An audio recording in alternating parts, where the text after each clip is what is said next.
Hi, I am Ayush. आज मैं आपको रिसोर्सेज के अबाउट बताऊंगा। तो हम रिसोर्सेज की डिफिनेशन पढ़ते हैं पहले। Anything present in environment and that can be satisfy our need. जो चीज़ हमारे इन्वायरमेंट में प्रेजेंट हो और हमारी नीड को सेटिस्फाई करे, उन्हें हम रिसोर्सेज कहते हैं। Utility and usability God make object. जो यूटिलिटी एंड यूजेबिलिटी होती है उसे गॉड मेक एन ऑब्जेक्ट बनाते हैं, जो कि एज अ रिसोर्स हम यूज़ करते हैं। ठीक है। Some resource are economic value and some do not. कुछ रिसोर्सेज की इकोनॉमिक वैल्यू होती है, कुछ के पास नहीं होती है। Example, book has economic value क्योंकि बुक खरीदते पैसे देते हैं, while has sunlight has not. क्यों सनलाइट के पास नहीं? क्योंकि सनलाइट तो नेचर प्रोवाइड करता है ना, इसलिए। सेकेंड एग्जाम्पल है grandmother remedies because valuable when they are patent and sold by medical firm and they could economic. हाँ, जब ग्रैंड मदर क्या होती हैं, पेटेंट हो जाती हैं, तो उन्होंने मेडिकल फर्म में सोल्ड किया, तो उसमें उन्हें इकोनॉमिक वैल्यू मिली। थर्ड एग्जाम्पल है the important factor that can change the substance into resource.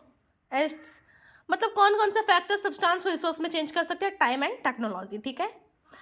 People themselves are most important resource, their idea knowledge. People बहुत मोस्ट इम्पॉर्टेंट रिसोर्स हैं, जो क्यों उनके आइडियाज से, क्रिएशन से। ठीक है।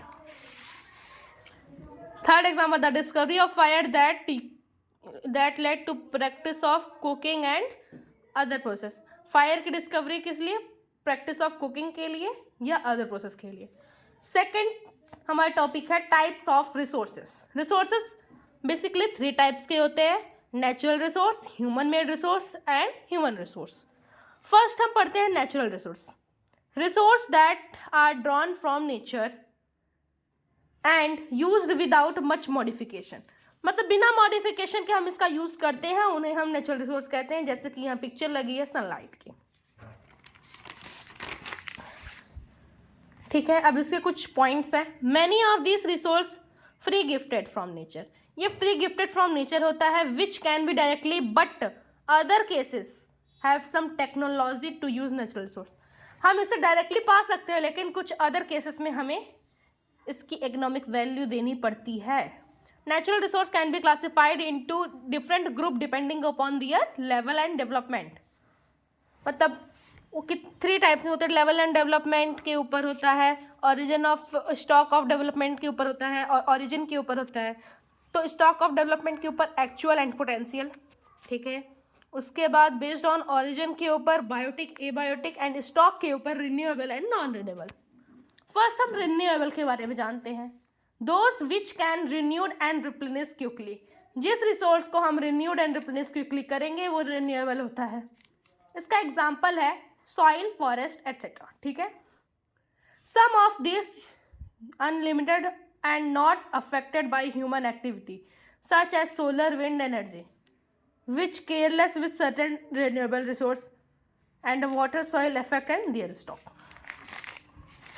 Non-renewable resource, those which has limited quality, मतलब ये लिमिटेड स्टॉक में होते हैं, जैसे कोल, petroleum.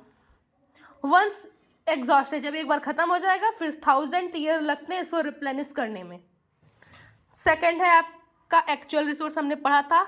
Those resource whose quantity known to us. जिन रिसोर्स की क्वांटिटी हमें पता होती है उन्हें हम एक्चुअल रिसोर्स कहते हैं, और जिन रिसोर्स की क्वांटिटी हमें नहीं पता होती है उन्हें हम पोटेंशियल रिसोर्स कहते हैं। और जो लिविंग थिंग्स होते हैं वो बायोटिक होते हैं, जो एबायोटिक होता है नॉन लिविंग थिंग्स। ठीक है। अब हमारा human made resource. Natural substance become resource. जो नेचुरल सब्सटेंस होते हैं बिकम रिसोर्स। जब रिसोर्स बन जाते हैं तो ओनली देयर ओरिजिनल फॉर्म, जब उनकी ओरिजिनल फॉर्म को हम चेंज कर देते हैं तो उन्हें हम ह्यूमन मेड रिसोर्स कहते हैं। जैसे iron was not a human made resource but extract of iron from it. But उससे जब हम कुछ बनाएंगे तो क्या होगा? वो एक मैन मेड रिसोर्स हो जाएगा। People use the nature in best possible, अब ह्यूमन रिसोर्स पढ़ेंगे। जैसे कि कुछ लोग पीपल जो होते हैं अपने नेचर को बेस्ट पॉसिबल वे में दिखाएंगे using their skill, knowledge, technology, therefore they are considered as human resource, education and help in making people a valuable resource. Education और हेल्थ जो है पीपल को वैल्यूएबल रिसोर्स में कन्वर्ट करती है। अब है हमारा conserving resource. Conserving resource carefully given them time to get renewed.